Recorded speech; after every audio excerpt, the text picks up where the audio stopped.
So now I'm going cricket. And see, that's the thing. And guys, okay, I don't know how many of you people suffer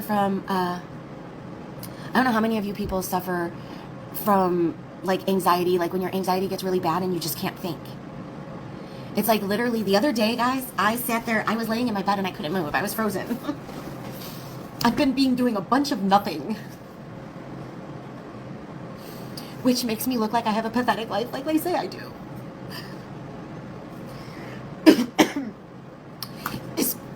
Especially after Dee's been here.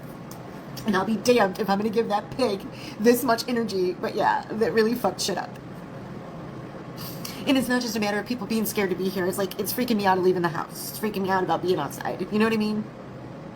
So yeah. So excuse me if I have people showing up here and taking me back in therapy and all of this other shit. I had to make an extra therapy appointment after that. You know that? I've never had to make an extra therapy appointment. This is somebody who doesn't like to leave the house as it is. But yeah, so I'll literally just sit there in my bed and hours will go by. Hours. And I won't even, I'll look at my phone here and there and that's it. That's it. It's summer. I was supposed to go out and meet somebody this summer. This was supposed to be my summer, right? But no. And it kills me though, because people think I'm so horrible, but never, ever on my worst would I've ever wanted to send anybody to anybody's house like Brooke did. And she knew damn well that Dee would do stuff like that. No, I'm fine. I'm not struggling like that. I mean, I'm not going to do anything. But I get frozen. I get frozen. I have had constant therapy since 2010. Since I checked myself in the hospital in 2010. When I just had a major breakdown. And I've had constant therapy other than 2016 when I was in Wisconsin.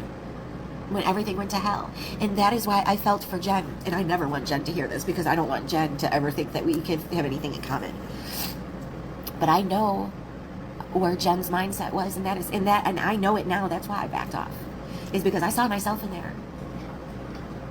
You guys know when I got arrested for the weed, do you know that I was prepared to kill Glenwood and I?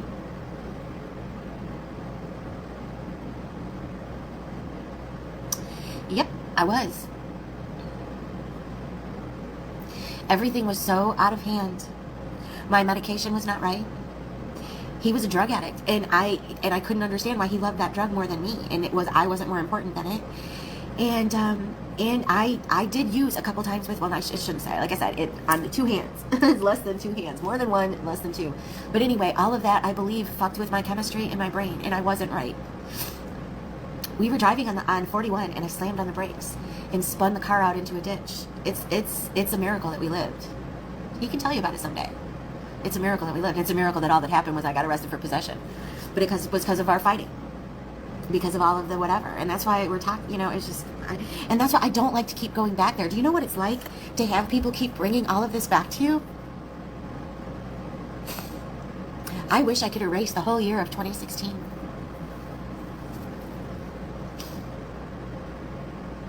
And that's why I don't go without therapy. I make sure I don't go more than a month and a half without therapy. And for a psych appointment, it's every 3 months, like clockwork. Because I need other eyes on me. Yep, exactly. And it wasn't even a long-term use, though. It wasn't. Even when I was young, I snorted coke for a little bit, like in my late teens, early 20s. But that wasn't me. I didn't like myself on it. I don't like being bajiggity. My friends will tell you that's my word I use, bajiggity.